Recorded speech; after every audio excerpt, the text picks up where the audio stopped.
bó cho sạch nè.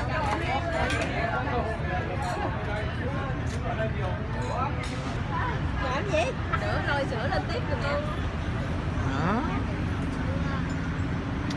Đẹp không?